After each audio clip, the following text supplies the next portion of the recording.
Good morning, students. This is Murthy sir. In the last class, we discussed about dermal tissue and ground tissue. Today, we will learn about vascular tissue and some practical observations. Students, this xylem and phloem together form the vascular bundle, and this is also called complex permanent tissue. Earlier, we learnt about simple permanent tissue, that is ground tissue. This vascular tissue plays an important role in the transport of materials within the plant body. Xylem transports water and mineral salts. It is unidirectional, whereas phloem transports food material, that is sucrose, in the dissolved state. It is bidirectional.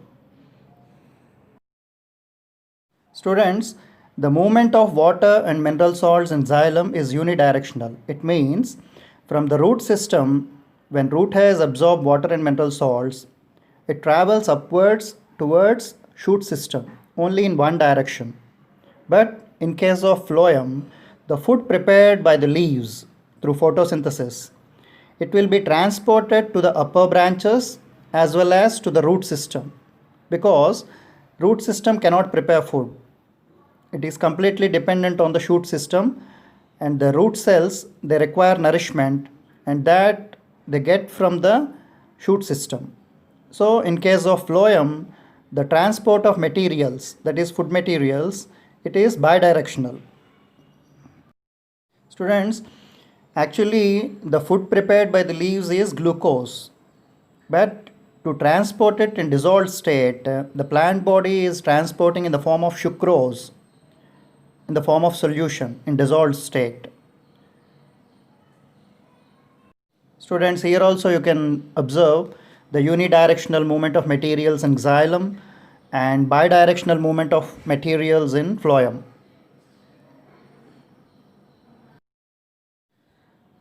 Students, in xylem tissue, you will find four types of cells: xylem parenchyma, xylem fibers, tracheids, and vessels. In these four types of cells, xylem parenchyma is living and remaining three are dead cells. Students, in phloem tissue, you will find phloem parenchyma, phloem fibers, sieve cells, sieve tubes, and companion cells. In these five types of cells, phloem fibers are dead, remaining all the cells are living. So this you have to keep in mind. So due to the presence of different types of cells in xylem and phloem tissue, some cells are living and some cells are dead, scientists they named as complex permanent tissue. If you take the case of xylem, it transports water and mineral salts, and also it is helpful for mechanical strength. Students, in this diagram you can observe the internal structure of xylem and phloem tissue. Xylem, in addition to conduction of water and mineral salts, it provides mechanical strength. Xylem in the course of time forms the wood in trees. Phloem fibers are commercially useful as ropes.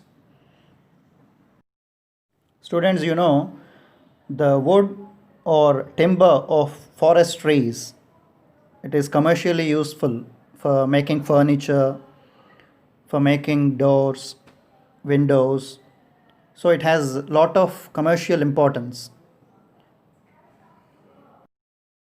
Students, in this diagram, you can observe the TS of stem transverse section. You can clearly see xylem and phloem tissues. This we can observe with the help of compound microscope. When we take the TS of stem, any dicot or monocot stem, we can take a thin slice of stem and we can observe, or permanent slides also will be there.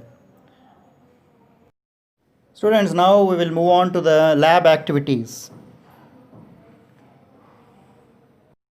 Let us observe the transverse section of leaf, root, and stem. Earlier, when we learnt about chlorenchyma, the photosynthetic tissue, you have seen the internal structure of leaf. Now, how to observe in laboratory this internal structure of leaf? Aim of the experiment is to observe TS of leaf. Students, it is advisable to take a very thin leaf from our surroundings so that we can clearly see the transverse section of leaf. Let us see what are the materials required.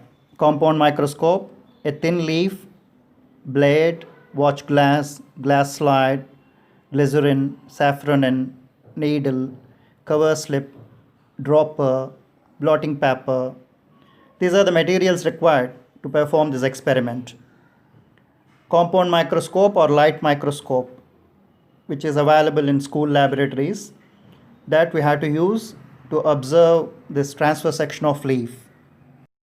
Students, after selecting a thin leaf, we have to cut a small portion of that leaf with the help of a blade, and that small portion of leaf with the help of a needle you have to place in a watch glass, and on that you have to put 2 or 3 drops of water, and to that with the help of a dropper you have to add 2 or 3 drops of glycerin so that the specimen that we want to observe will not dry up.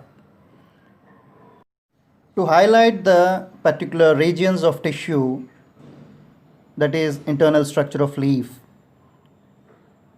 we have to use staining technique. For that, mostly safranin or methylene blue. These are the most commonly used stains in biology lab. So those we have to use, and staining we have to do, so that this artificial dyes which we are using, they highlight the particular regions of a tissue, that is parenchymatous tissue or xylem and phloem. All these will be highlighted with the help of a stain, that is safranin, methylene blue, most commonly used stains they are. After doing staining on this specimen, we have to keep one cover slip. After keeping the cover slip, gently we have to press on that, and we have to take care that bubbles will not form. If any little bubbles form, with the help of a blotting paper, we have to remove them. And carefully this glass slide along with the cover slip and specimen, you have to keep on the platform of the microscope. Here you can see compound microscope.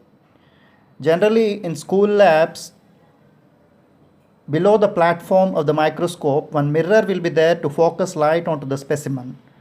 But in this particular microscope, there is an arrangement to focus light. Lamp is there here.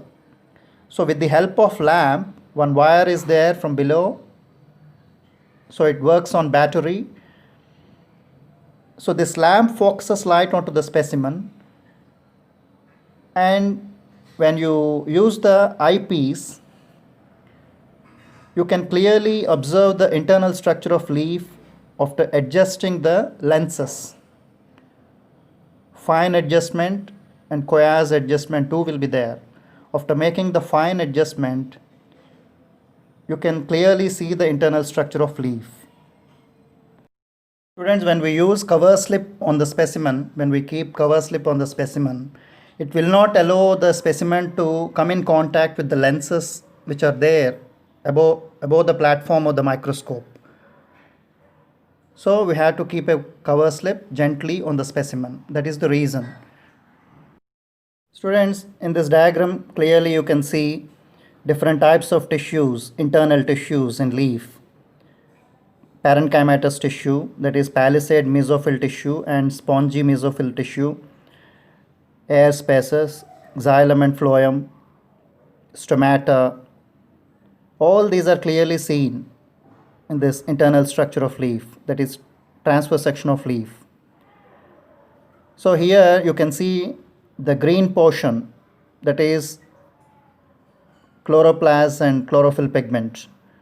So as it is concerned with photosynthetic activity, and as chlorophyll is present, it is completely green in color.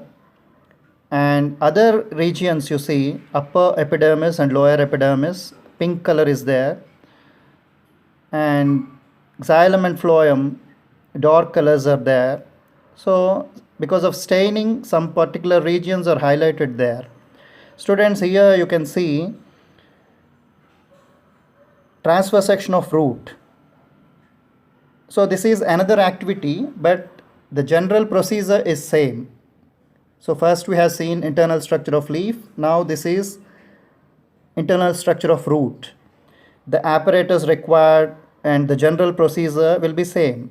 So here we have to take a thin slice of root hair or a small root, maybe a monocot plant or dicot plant. So the general procedure and the apparatus required are almost same. Little differences may be there. So this is second activity, to observe the transfer section of root. And here you can see the transfer section of stem. So here also we can observe clearly the internal tissues. Here the different tissues labeled. Epidermis is there, collenchyma, chlorenchyma, parenchyma, xylem and phloem are labeled. And all these are clearly seen here in the transverse section of stem. So this is third activity. So materials required and general procedure will be the same. And these we can take thin slice of stem and root, or permanent slides will be there in lab. Those also we can use.